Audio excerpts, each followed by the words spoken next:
The fog lay heavy across Pine Ridge trails that morning, cloaking the world in a cold, eerie silence. The sun hadn't yet broken through the gray veil, and the air smelled of damp earth and pine needles. Ow. Rachel Quinn adjusted the strap of the baby carrier across her chest. Her 6-month-old son Noah tucked against her, sleeping soundly. Out. His soft breath warmed her neck. She stood at the trailhead for a moment, hesitating. Just an hour, she whispered to herself. Maybe 2.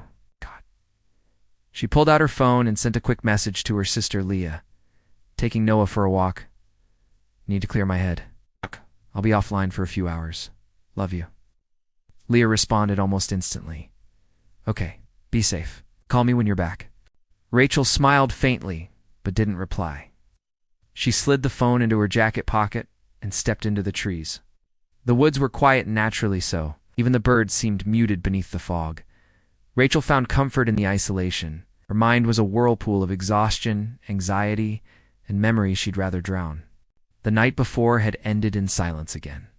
Ethan hadn't yelled this time. That was almost worse. He just stared at her with those cold, measured eyes, said nothing, and walked away. She tightened her grip on the carrier strap and pushed deeper into the trail. Noah stirred gently but didn't wake. Rachel brushed her fingers across his tiny head and whispered, "She." "It's okay, baby. Mama's here." The trail wound deeper into the woods, curving along a small stream that gurgled and shimmered beneath frost-ruined stones. Rachel remembered coming here once before years ago, back when she and Ethan first moved to the town. It had been spring then, and she was still in love. But that was before the tension, before the baby, before the quiet threats dressed as concerns, the control masked as love. Before she began to feel like a ghost in her own life. A twig cracked behind her. She froze. She turned slowly. It's nothing but fog and trees.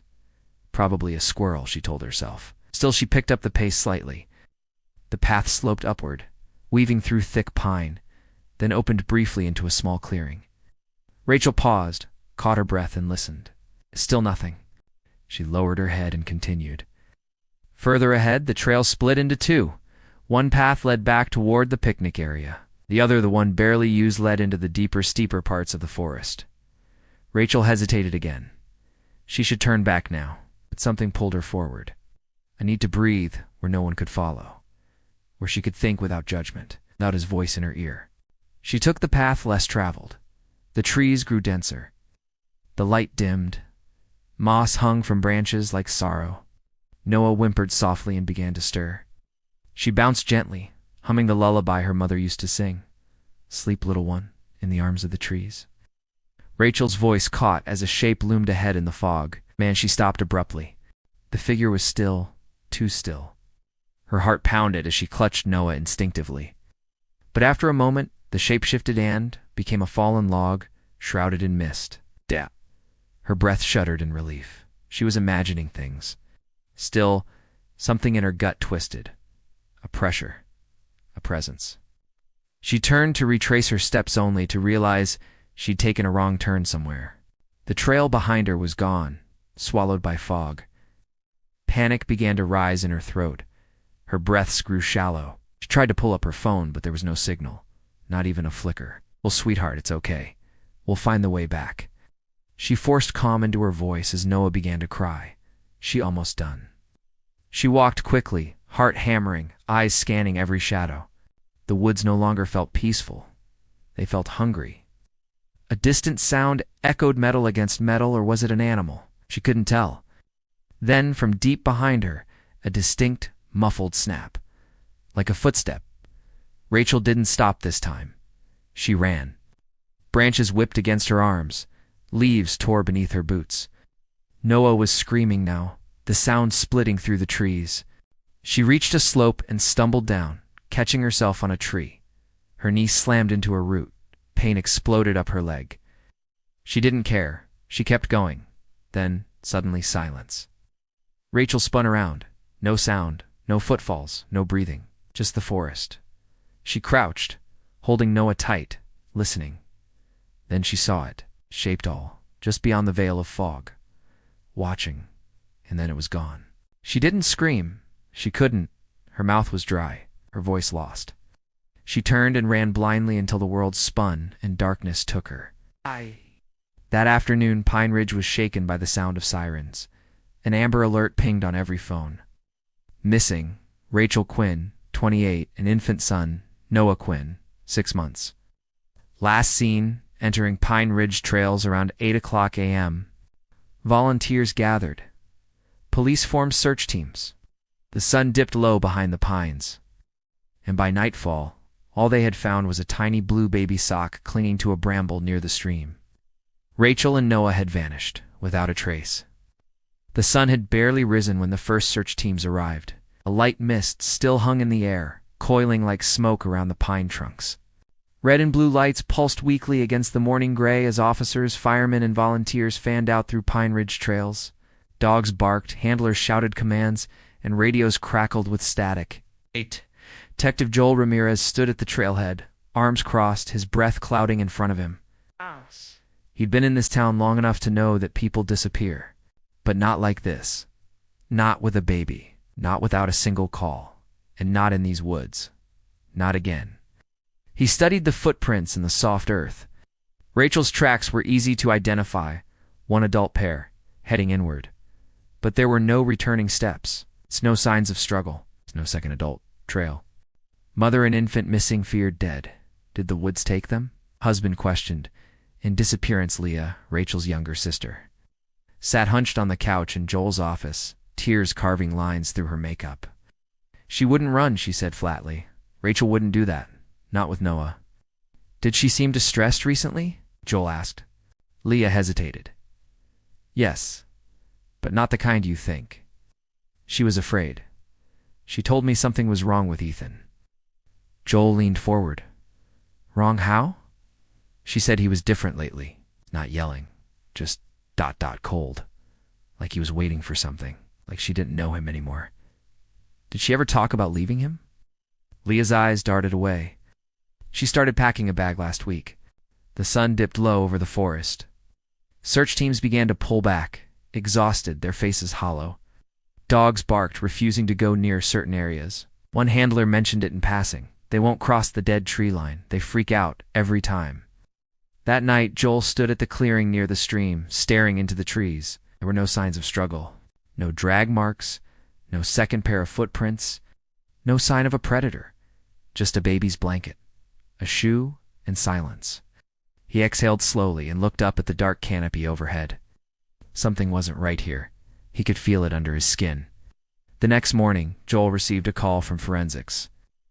The baby blanket had traces of blood. It's too little to confirm origin, just a few microscopic flecks.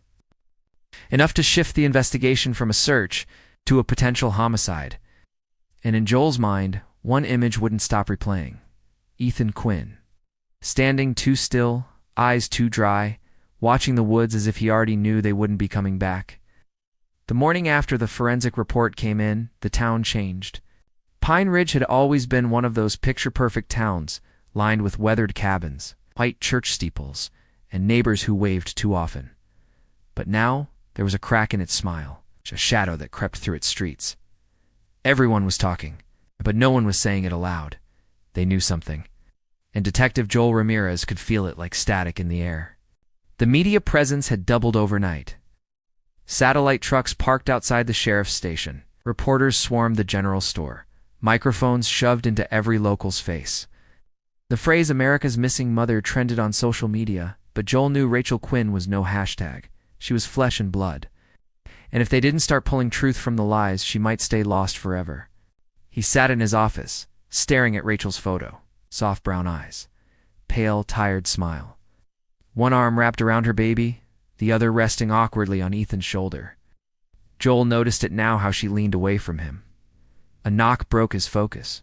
Deputy Franklin stepped in, holding a manila file. "We got it," she said, from the county court records. Joel opened it and scanned the first page. Restraining order. Filed 14 days before Rachel vanished. Against Ethan Quinn. The grounds? Emotional intimidation. Control. Verbal threats. She filed, but it was never served, Franklin said quietly. She withdrew it 3 days later. Joel rubbed his jaw. Why would she do that? Maybe she got scared. Or maybe Someone convinced her not to.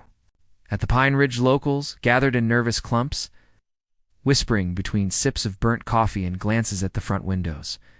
He used to scream at her in the parking lot, one waitress said, right in front of the baby. She covered for him, another replied, like she didn't even realize it anymore. But she was cheating too, wasn't she? Whispered an older man near the jukebox. That nurse from urgent care said Rachel came in with a bruise on her back and a burner phone in her purse. And so, the gossip began to mutate into something darker. Ethan had always been charming on the outside. A business consultant with slick hair and perfect grammar, but more than a few people had seen the cracks. A neighbor, Carol Whitmore, told a reporter. I heard shouting through the walls. One night, it got so bad, I almost called the police. But the next day, Rachel smiled at me like nothing happened, like she was trained to forget. Even the local priest, Father Giles, hinted to Joel during confession rounds. Rachel came to me last month asking how hard it would be to annul a marriage. I asked if there was abuse. She didn't answer. The picture-perfect family began to peel. Beneath the surface, secrets, shame, and something far more dangerous. Joel made a house call to Leah Quinn, Rachel's younger sister. Her apartment was cluttered half-filled boxes, photographs, baby clothes Rachel had given her for hand-me-downs. Leah sat cross-legged on the floor, thumbing through Rachel's old journals, her eyes red from lack of sleep. I knew she was scared, she said, but she wouldn't say much, only that she felt like someone was watching her even when she was alone. Joel leaned forward. Do you know if she was seeing someone else? Leah flinched. I don't think so. But there was one name I kept hearing. Joel took out his notepad. Who? She hesitated, then whispered Alec. I don't know his last name. She never explained who he was, just wrote about meeting him when she went for therapy sessions in town. She called him her safe place. Joel's mind clicked into gear.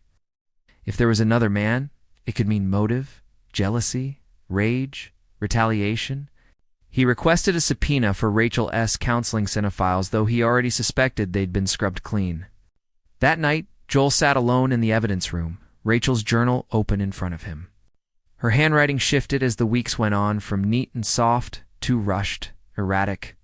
On one page, dated a week before her disappearance, she wrote, He said if I ever left, he'd make sure Noah grew up never knowing me. He said the woods are big and accidents happen. He was calm when he said it.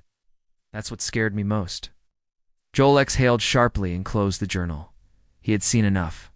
Meanwhile, Ethan Quinn's calm began to splinter. In his first television interview, seated beside his new lawyer, he choked on tears as he spoke into the camera. I just want my wife and son back, he said. If anyone knows anything, please, come forward. But Joel noticed something again, something small. When the reporter asked Ethan what Noah was wearing the morning they vanished, he paused. He blinked. He guessed a yellow shirt, I think. But the baby's blanket recovered near the stream was blue with giraffes, part of a matched set. All of Noah's baby clothes were color-coordinated. Rachel was meticulous like that. A father should have known, or he should have at least pretended better. The next morning, Joel received an anonymous email. Subject, he was there. You just don't know it yet. Attach. A blurry photo taken from a wildlife trail cam. A woman, presumably Rachel, was walking deeper into the forest. Behind her, barely visible in the trees, a second figure. It's too far to identify, too close to ignore. Joel stared at the image for a long time. Memory stirred from years ago. Another girl who vanished in these same woods. Same trail, same silence. And again, no one talked until it was too late. As Joel drove back toward Pine Ridge, radio chatter filled his car. More volunteers were being called in. Dogs, helicopters, drones. But Joel didn't believe this was a typical missing persons case anymore. It was personal. And this town, this quiet, smiling, shadow-ridden town, knew more than it had ever let on. They always had. The trail camera footage arrived in Joel's inbox just after sunrise. He clicked the thumbnail, expecting another blurred deer or wild dog caught in motion. But as the video loaded, his breath caught. The timestamp read 7:48 a.m., the morning Rachel disappeared. The camera mounted on a pine tree near the lesser-known East Hollow Trail. It captured a woman moving quickly, her posture tense. She clutched her baby against her chest in a front carrier, head down, shoulders hunched. Her pace was urgent. 6 seconds into the footage, another figure entered the frame, a shape male. Distant, obscured by trees and motion blur, but unmistakably human. And following her, Joel watched it 3 times. Then a fourth. He scrubbed the footage back and forth, pausing at the blurred shape behind her. Whoever it was didn't appear startled, didn't rush, just followed. He leaned back, fingers steepled beneath his chin. She wasn't alone. He called Deputy Franklin. Get me every surveillance feed from within. A 10-mile radius gas stations, trailheads, traffic cams. If someone followed her into those woods, they didn't vanish into smoke. By midday, Joel stood outside Lakeview, Gas and Mart. A grimy station off Highway 14. The clerk died. A teenager with purple-dyed hair and cracked headphones squinted at Joel through glassy eyes. You said you needed footage from Friday morning? She asked. Joel nodded.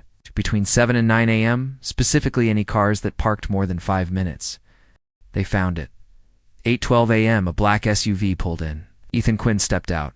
He moved stiffly, glanced around, and entered the store.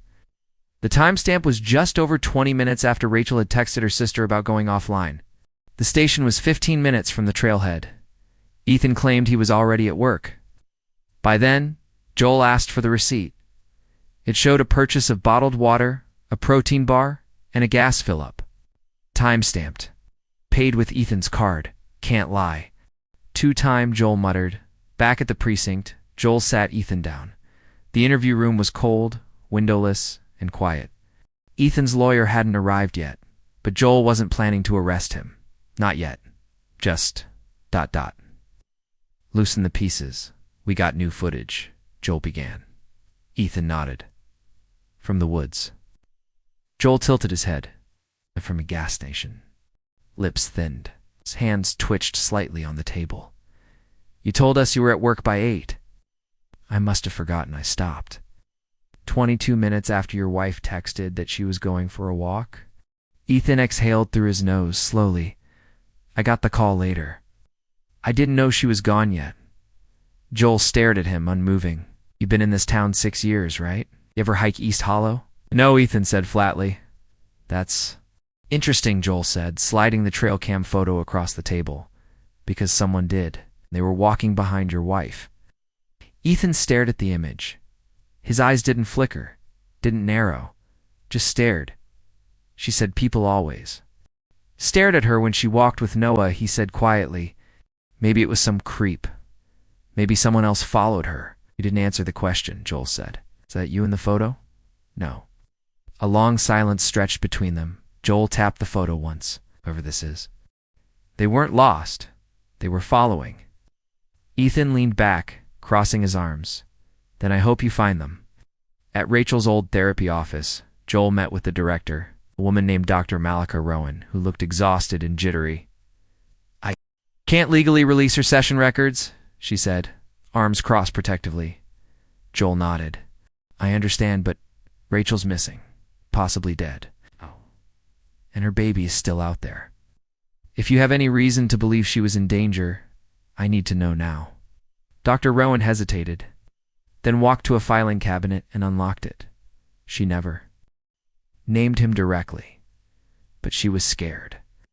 She said she felt monitored at home, that her husband was keeping digital tabs on her, checking her call logs.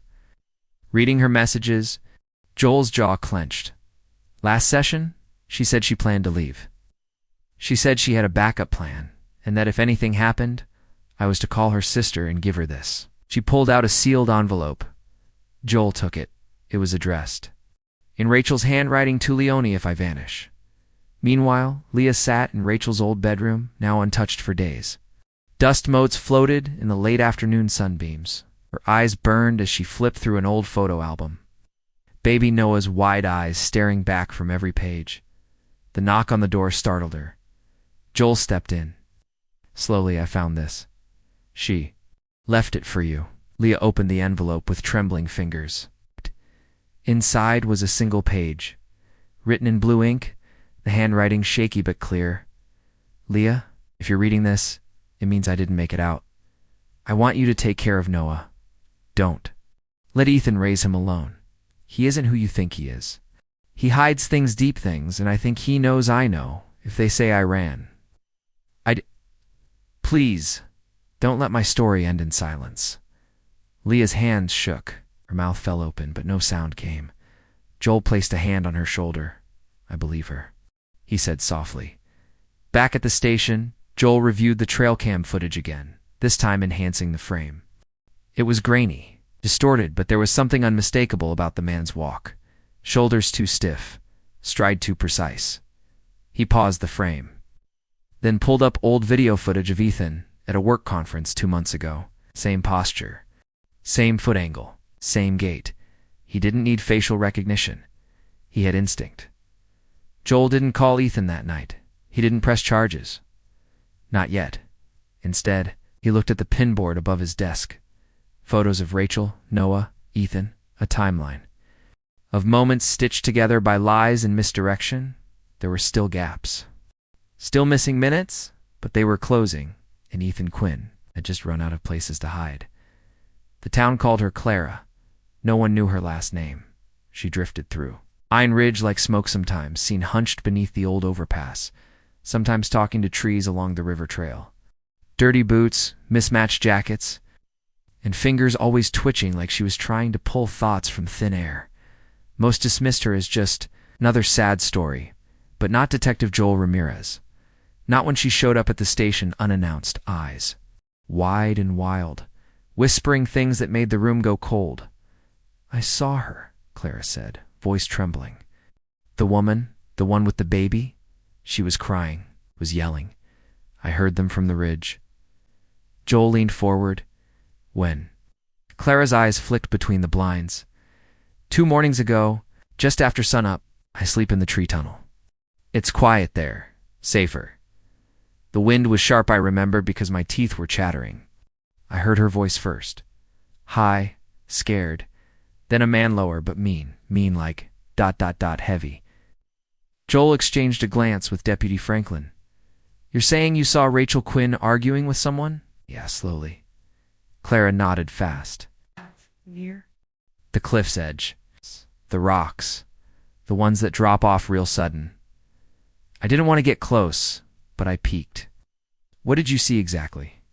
Franklin pressed. Clara fidgeted, twisting a loose thread on her sleeve. He grabbed her arm. She said, "Don't touch me again." She looked around like she knew someone might be watching.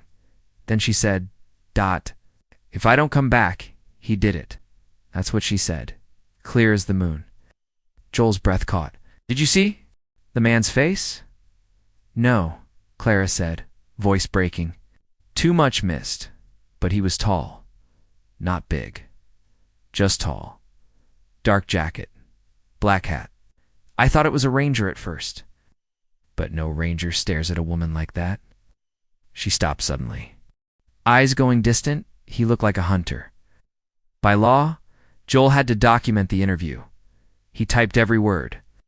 Filed it. Even forwarded it to the district attorney's office. But the response was immediate and unsurprising, unreliable witness, known mental health history, no physical evidence. Joel knew the odds.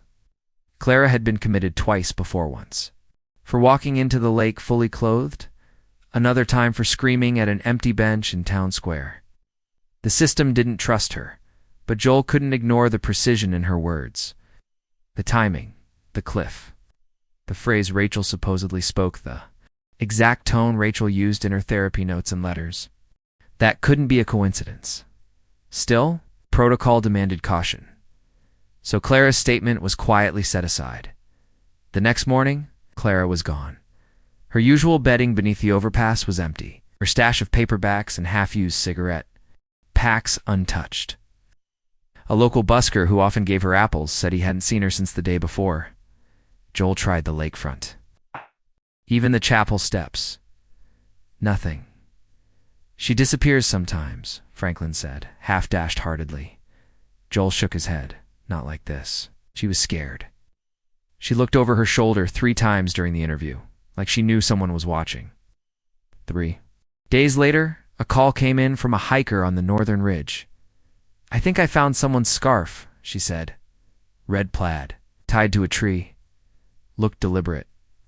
Joel and Franklin drove up at once. The scarf matched the one Clara had been wearing during her interview. They found it knotted tightly around a pine branch, flapping in the breeze like a warning flag. Beneath it, a small pile of flat stones carefully stacked, almost ceremonial. No footprints, no body, just Fogand, a growing sense of dread, back at the station. Joel paced. He replayed the audio from Clara's interview. Her voice, her details. She wasn't hallucinating. She had seen something, and now she had vanished. "You think she's dead?" Franklin asked quietly. "I think someone made sure she wouldn't talk again."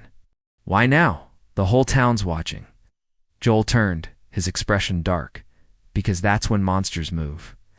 When they know no one's looking in their direction." That evening, Joel visited the cliff Clara described. The fog was thicker than usual, crawling up from the ravine like a living thing.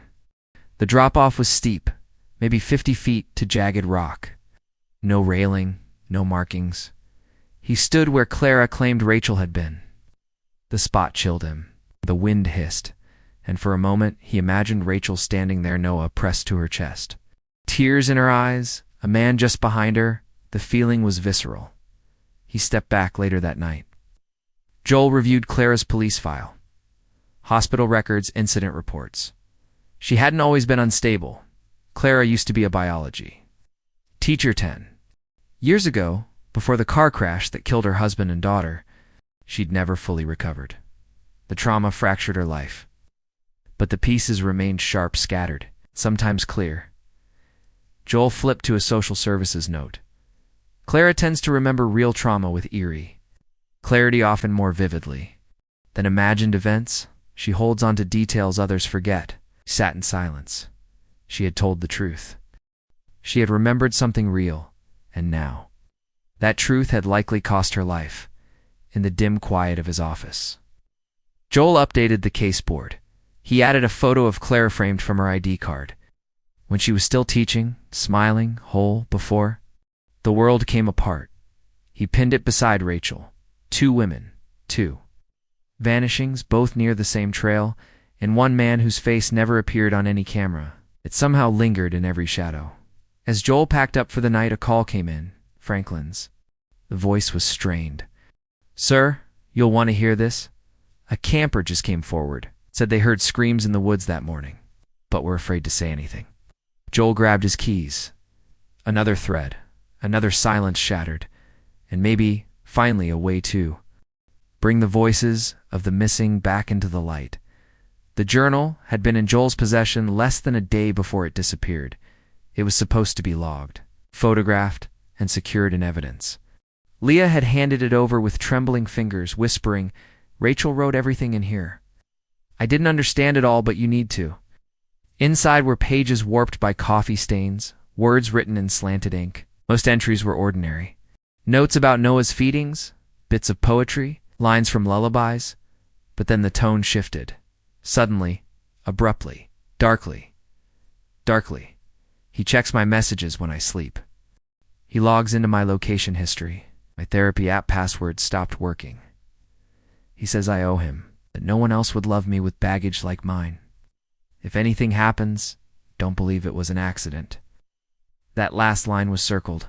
Twice, Joel had flipped back and forth through the pages, heart pounding, but now it was gone. He found out during a routine audit of secured items. The logbook showed the journal had been cataloged, but the sealed evidence bag was missing. Drawer 14B was empty. No Chenov custody updates. No new initials. Joel's stomach sank. Only 2 people had keycard access to the room. Him, Deputy Franklin. He called her into his office, closing the door gently behind her. "Did you touch the Quinn journal?" Franklin blinked. "No." "Why?" "Missing," she paled. "Missing." He nodded. "Vanished. No surveillance footage. No checkout. Someone wanted it gone." Franklin dropped into the chair opposite his desk, stunned. But why? Joel already knew the answer. because someone knew exactly what was in it. That night, Leah came by the station. She had a second journal in hand. This one. I wasn't going to show you, she admitted. Rachel made me promise not to. What? After Clara and the cliff, I think it's time. The cover was worn, pages dog-eared. The entries older, some dated almost a year back. Joel scanned them quickly. This time, the words were raw. Angrier, less filtered. Sometimes I look at him and feel like I'm in a cage made of glass. He sees me, but not really. He doesn't touch me like before. He touches my things, my routines, my mind. He told me once when we were dating that he could break a woman down in a month if he wanted. I laughed. But now I think maybe he wasn't joking. Noah's the only reason I stay. Joel sat back in his chair. These aren't paranoid. These are calculated, controlled. She was documenting, not venting. Leah nodded tearfully. She called it her exit diary. She said if anything ever happened and I couldn't prove it, maybe this would. Joel closed the book.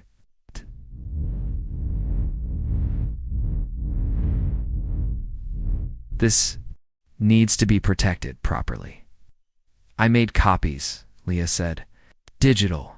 I sent them to myself, to a friend out of state. Even uploaded one to a private drive. She wasn't taking chances. Rachel hadn't either. The next morning, Joel paid a visit to Ethan Quinn. He'd kept a low profile lately, staying at a friend's rental cabin. While reporters swarmed their neighborhood. Joel knocked once, then twice. Ethan opened the door, wearing a smug sort of calm. To calm, detective? Joel raised a brow, sleeping well. Better now that people have stopped shouting at my windows. I need to talk about Rachel's journals. Ethan's face flickered.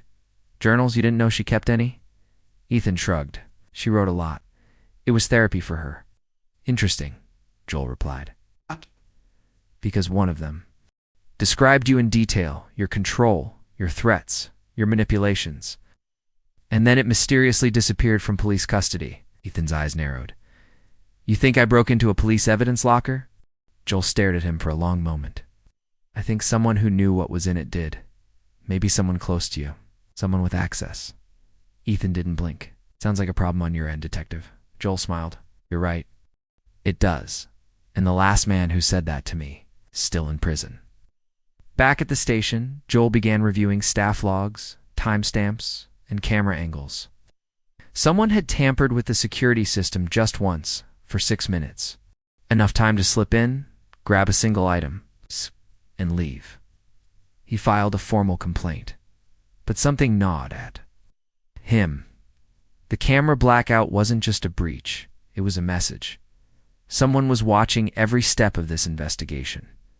Tracking moves. Cleaning. Up loose ends. And Joel was sure now it wasn't just Ethan. Later that day, Joel met with Father Giles, who had officiated Rachel and Ethan's wedding. The priest had requested the meeting himself. I should have said something sooner, he confessed, clasping his hands. Rachel came to confession 3 weeks ago. She was terrified. Joel leaned forward. What did she say? She didn't name names. But she said she feared the father of her child was hiding 2 faces, that one was for the world and one was for her. She asked me how you know when a person is pretending. Joel exhaled. Did she mention abuse? 8. Said she didn't feel safe leaving. That if she disappeared, no one would believe she hadn't just run away. Picture was sharpening. Rachel had planned to leave. She had documented Ethan's behavior in detail. She had warned multiple people.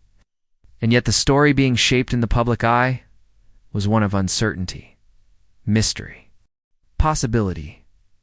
Joel had seen this before. People didn't want clean truths. When it came to domestic horror, they wanted drama, doubt, something they could shrug off when it got too real. But Joel wasn't going to let this one slide into folklore. That evening, as rain tapped against the precinct windows, Joel sat with the second journal open again. A particular line leapt out at him, one he hadn't registered the first time. He said the woods make things vanish, that you can bury more than bodies out there. You can bury noise. Stories, evidence. Joel underlined it twice. The woods. They weren't just a hiding place. They were a weapon. A perfect silent accomplice. He stood, heart pounding. As the storm rolled in, it was time to return to the trail. Not with dogs, not with teams, not with press, just him and the truth Rachel had buried on paper, somewhere in those cursed woods.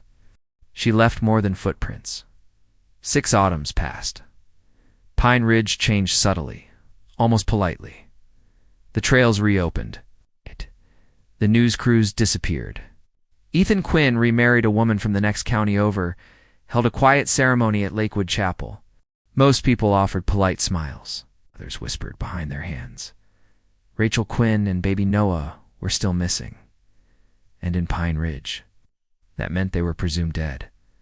The search teams had long since packed up. The vigils faded. The memorial bench Joel had arranged near the trailhead collected more moss than flowers now. Officially, the case remained open. But inside the file drawer, it was just another cold case, stamped and shelved under a layer of dust. Joel Ramirez still reviewed it once a month. Ritual, mostly. He read Rachel's journal entries aloud in his head. He traced the trail map with his finger. He stared at the trail cam image of the blurred figure following her, but there was no movement, no confession, no body, just fog and silence. Leah Quinn never accepted it, while others found ways to forget. She built a life around remembering. She left her job at the bookstore and moved to the city. Enrolled in a course on investigative journalism, learned how podcasts worked, bought a $120 microphone and started recording in a friend's attic. The title was simple, Haunting, Echoes in the Pines. The first episode was raw, halting her. Voice fragile, full of ache. My name is Leah Quinn. My sister and nephew vanished 6 years ago in the Pine Ridge woods, and I believe someone got away with murder. Within 3 months, the podcast gained thousands of listeners. Within 6, it went viral. People flooded her inbox with condolences, stories, theories. Anonymous tips followed some wild, others chillingly specific. I saw Ethan dragging something near Dead Man's Gulch. Check the basement of the old Jenkins house. She's buried where the pine trees bend like crosses. Most were useless. One was not. The message came on a rainy Thursday night, buried beneath spam. Subject: they never searched the North Slope. The email was blank except for a single GPS coordinate and a link to an old forestry map. Dated 5 years before Rachel vanished. Joel's blood ran cold when he opened it. The North Slope was inaccessible during the original. Search too steep. Too remote, and thought irrelevant based on her last known location. No trails, no cameras, it had never been logged. Never been cleared. And no official team had ever gone there. By dawn, Joel had a team assembled. Franklin returned from semi-retirement to join the sweep. 3 cadaver dogs were brought in. Leah came too, gripping Rachel's old scarf in her coat. Pocket like a relic. The climb was brutal. The trees thick with brambles. Vultures circled overhead, dipping and turning through the mist. Halfway up the slope, a dog barked sharply, then stopped. Tail stiff, Joel pushed through a thorned patch of undergrowth. That's when he saw it. A weathered baby carrier. Wedged beneath a fallen log, mold blooming along the seams. Blue with faint yellow giraffes. Joel dropped to his knees. Franklin covered her mouth, and Leah, frozen behind them, began to sob. An excavation team was called in immediately, beneath the log. Buried in shallow earth were tiny human remains, likely less than a year old. DNA testing would take time, but no one had doubts Noah had been found, wrapped in pieces of Rachel's cardigan, but there was no adult body. Only a patch of disturbed earth about 20 yards downhill. It looked purposeful, like someone had dug once and then left. Joel circled the area slowly. The ground was spongy, unsettled. No bones. No jewelry. But something had been taken. He made a note to check satellite. Scanned someone had come back here recently. The discovery reignited everything. News. Vans returned. True crime forums exploded. Echoes in the Pines jumped to number 2 on national podcast charts, and Ethan Quinn, he disappeared from public view. No statements, no lawyer, no response. But Joel noticed something strange in the official system. 2 weeks earlier, Ethan had purchased camping supplies, high-end gear, a backpack, a collapsible shovel, a burner phone, picked up from a store less than 12 miles from the North Slope. Joel sat back in his chair, chills dancing up his arms. He came back, he whispered. He came back to make sure she was still buried. But something had changed. Something had gone wrong. And now, Noah's remains were found. Rachel's were not. Leah recorded a new episode. Tonight, her voice cracked more than once. I never thought I'd say this, but we found Noah. We brought him home. His tiny body rested beneath those trees for 6 years. He didn't deserve that. He was 1 year old. My sister was trying to protect him. And now, ... we're closer. But we're not done. Because Rachel's still out there. And I think Ethan knows where.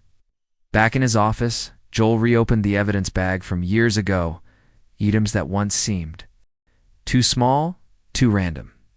The shoe, the blanket, strand of hair stuck in a zipper, and a photo. An old one, Rachel and Ethan on a picnic taken a year before the disappearance. Rachel's smile was off-center, her body slightly turned away. One hand on Noah's back, the other clutched something in her lap. Joel zoomed in. It was a journal, the original one, the one that had vanished, which meant Ethan had seen it, knew it existed, maybe even read it before she vanished. Joel's eyes narrowed. You buried more than her, he whispered. At home, Leah lit a candle and placed it beneath Noah's picture. She whispered a lullaby Rachel used to sing. The house was quiet, but her inbox wasn't. At 2:14 a.m., another message arrived. Subject, you're close, but she's not where you think. No name, no IP trace. Just a single line. She moved her before he came back. She trusted someone else to hide her. Leah stared at the screen. Her hands trembled. The story wasn't over. It was just beginning again. The call came on a gray morning, just as fog rolled over the cliffs like a held breath. A solo hiker veteran. Ex-military had been scaling the lower ravine near Devil's Drop when he slipped on a mossy rock. As he grabbed a branch to steady himself, his hand grazed something that wasn't wood. It was fabric, frayed, stiff, and sticking out from. Under a thin veil of leaves, he pulled back the foliage and froze. A hiking backpack nearly dissolved by time. And rain lay tucked against the rock wall, zippers rusted, nylon blackened by soot. Inside was something far worse. Bones curled into themselves like someone had once sat there and never stood again. By midday, the ravine was sealed off. Joel stood at the edge, staring down the steep embankment, his breath shallow. The body had been there for years. It hadn't fallen. It had been placed deliberately inside the pack, skeletal remains wrapped in faded wool, a cracked pacifier, a wedding ring, and a half-burned photo. Joel knelt over the evidence bag and picked up the picture with gloved hands. Rachel's face was still visible, so was Ethan's, but his half had been burned, blackened out by fire or intent. Only Rachel's side remained untouched, like a message or a warning. It took 36 hours to confirm the DNA. It was Rachel Quinn. But something didn't fit. The bones were consistent with a single adult female. The angle of her arms, the way her skull had been propped against the interior padding it, looked posed, peaceful, as if someone had wanted her found. ... Eventually, no sign of trauma. No weapon nearby, and no trace of Noah. Joel stood over the remains in silence, heart thudding like thunder behind his ribs. She had died alone, not with her baby, which meant someone had taken Noah back at the station. Leah sat staring at the pacifier through the clear bag, tears streaking her face. That was his, she whispered. Rachel always clipped it to his onesie, even when he slept. Ah! She never let it go far. Joel gently set the burned photo beside it. Someone wanted us to find this. You think it was Rachel? He hesitated. Or someone she trusted. Someone who helped her, then betrayed her. Leah nodded slowly. Or someone she knew was coming back. And she didn't want him to find her. They sat in silence, the air between them heavier than ever. Later that night, Joel reviewed the message Leah had received. She moved her before he came back. Not he moved her. She moved herself. Joel suddenly realized Rachel hadn't been killed here. She'd crawled here, hidden here, died here. Alone, she wasn't running from a man. She was running from someone else who knew everything, and someone was still watching them. The phone had been a forgotten piece of evidence, logged in a Ziploc bag marked unidentified device. Recovered near Hollow Creek. 6 years ago, it had been found wedged between rocks not far from where Rachel's blanket had surfaced. But waterlogged, cracked, and thought unsalvageable, was never prioritized until now. When Joel saw the file while reviewing inventory from the North Slope discovery, something about the timing gnawed at him. Hollow Creek wasn't far from the ravine where Rachel's remains were found. What if it had been hers?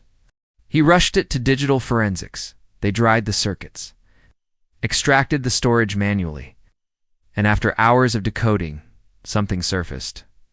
A folder of voice memos, 9 files. 8 corrupted, 1. Y. A-B-L-E. Joel hit play. The first sound was wind. Harsh, distant, then a baby's soft whimper. Rustling, a faint gasp. Then a voice. Rachel's voice. It's day 2, I think. I don't know where I am. My legs won't stop shaking. He took the blanket, said we didn't need it. It was cold. I tried to find a way back, but it's fog. It's just fog and trees and more trees. Joel froze. It was her, and she'd been alive after the disappearance. He pressed on. I thought maybe if I hid long enough someone would find us. But it's getting worse. Noah won't stop crying. I don't have milk left. He needs... ... He needs more than me. Her voice cracked, slipping between panic and exhaustion. A long pause followed, filled with rustling, then the faint hum of a lullaby. Hush, little baby. Don't say a word. Joel's eyes burned. The melody broke halfway. She sobbed, then whispered something nearly inaudible. He's coming. Static surged, and then nothing. The audio cut out. Joel stared at the screen, jaw locked. The timestamp showed the file had been created 36 hours after Rachel's last known sighting. She had survived for 2 more days, hidden, trapped, watching, waiting, and someone had found her. He played it again, this time with noise filters. The final seconds were clearer. The word he repeated twice, almost like a reflex. A whisper not of fear alone, but of familiarity. She knew who it was. Joel called Leah in. She sat in stunned silence, eyes locked on the waveform. She was alive, Leah whispered. She held on for Noah. She tried to hide, left a trail, then recorded this. Leah leaned closer. Play it again, the lullaby part. He did.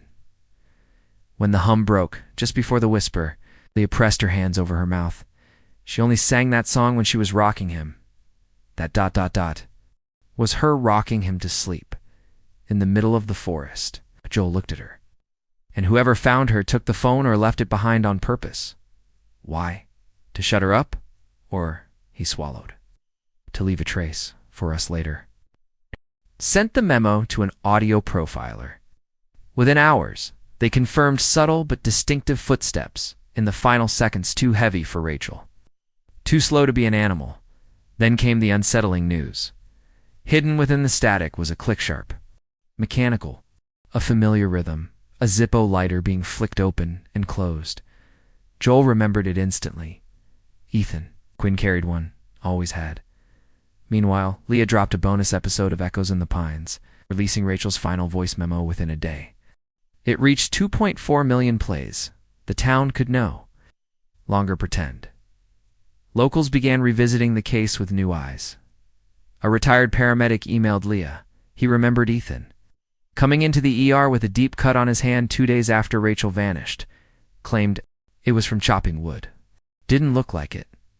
Looked like a defensive wound. Another message arrived. I hiked near Hollow Creek 6 years ago. Saw a man digging. Not sure it was him, but he looked nervous. Dark jacket, baseball cap. I didn't report it because he wasn't doing anything illegal. Wish I had now. Leah forwarded everything to Joel. This wasn't a case anymore. It was a reckoning. He blinked. She's gone now, Leah said softly. But I'm here. She didn't expect what came next. He reached for her hand, held it, and said, "You smell like her." Back in Pine Ridge, Ethan was charged with kidnapping, obstruction, child concealment, destruction of evidence, and conspiracy to commit murder. He refused to speak further, didn't request bail, didn't request visitors. The media called him a monster, a manipulator, a ghost who hid in plain sight. But Joel knew better. He wasn't a ghost. He was a man who didn't want to lose control, so he erased what he couldn't own and paid others to forget what he left behind. Noah was placed in protective custody while Leah filed for guardianship. He had questions she couldn't answer, gaps no one could fill. One night, he asked her, "Did my first mommy leave me because I was bad?" And her answer broke. "No, baby," she said, pulling him into her arms. "She left you because she had no choice. She died trying to save you." He was quiet, then whispered, "I still hear her song sometimes." Joel watched from a distance. As the town absorbed the truth, the mystery that haunted Pine Ridge for 6 long years had unraveled, but the scars remained. Rachel's memorial bench was no longer empty. Flowers appeared again. A note from an anonymous local read. "You were right to run. He just ran faster." Rachel Quinn had done everything right. She'd tried to escape, tried to hide, tried to survive. But in the end, the monster wore her husband's face. Noah's drawings began to change. Less chaos, more color. One morning, Leah found a page taped to her fridge. It was a woman, drawn in yellow and blue, standing beside a little boy. They were holding hands. Above them, in scribbled crayon letters, it said, "Me and her." She cried in the hallway, muffling her sobs. He hadn't remembered her name, but now he remembered her love. Joel received one final letter a week later. No return address. Inside, single sentence. She never feared the woods. She feared what? Followed her out. He turned it over, written in familiar cursive. "Margaret Quince." He exhaled slowly. Even those who helped were haunted by what they helped bury. As Leah tucked Noah into bed that night, he looked up at her and asked, "Can I call you Mama Lala?" She smiled, barely holding herself together. "You can call me whatever you want, sweetheart." Outside, the wind rustled the trees. Not with menace this time, but with something else. Peace. The courtroom was silent. Ethan Quinn stood before the judge, wrists cuffed, suit wrinkled, lips pale. For weeks he'd said nothing. Let the charges pile like snow. Let the town's anger bloom unchecked. But now, the cameras rolling and faces he once called friends staring him down, he spoke, and what he said chilled the room. "I didn't mean to kill her, I meant to stop her." His voice cracked a knot. From guilt, but control finally slipping from his grasp, she was going to leave. Take Noah, vanish. I couldn't let that happen. He looked to the floor, blinking hard. I followed her, not to hurt her, just to make her see, to talk. But she wouldn't listen. She kept running, calling me a coward, saying she'd tell the world, that they'd believe her this time. I grabbed her arm. She slipped, hit her head on a rock, panicked, buried her, took the baby. Told myself it was for him, for our son. She wasn't stable, that I was saving him. He finally looked up, and in that one glance the courtroom understood. It had never been about saving. It was about control, about ownership, about a man who couldn't handle a woman choosing freedom over fear. The judge sentenced him to life without parole. Noah didn't attend the hearing, but Leah did. She sat in the front row, Rachel's journal in her lap, the one Ethan had tried to erase, the one Rachel had written by flashlight, the hiding entries between folded towels. Buried beneath laundry baskets, it read like a roadmap of fear, but also of hope. If I disappear, one entry read, please teach Noah to see light in the dark and tell him I tried. The following spring, the pines grew thick and heavy. Leah and Noah returned to Pine Ridge for the first time since the trial. Together, they walked the trail where it had all begun. Rachel's path at the edge of the old ridge where the earth still wore scars stood a new wooden cross hand-carved, simple, weathered by rain and memory. Noah held the flowers, tight bluebells, and wild daisies. Leah knelt beside him. You can talk to her, she said softly. She hears you. The woods do too. He nodded, stepping forward. Placed the flowers at the base of the cross, then whispered something no one could hear. The wind stirred the branches above. A single pinnacone dropped to the ground, bouncing twice before settling. Somewhere far off, a bird called out, then quieted. Noah turned back to Leah, eyes still large. Still young, but older now in ways she wished he didn't have to be. Do you think she's proud of me? Leah's voice caught. I know she is. He smiled, and for a moment, the woods didn't feel heavy. They felt full of memory of love, of everything the pines had seen and never let go.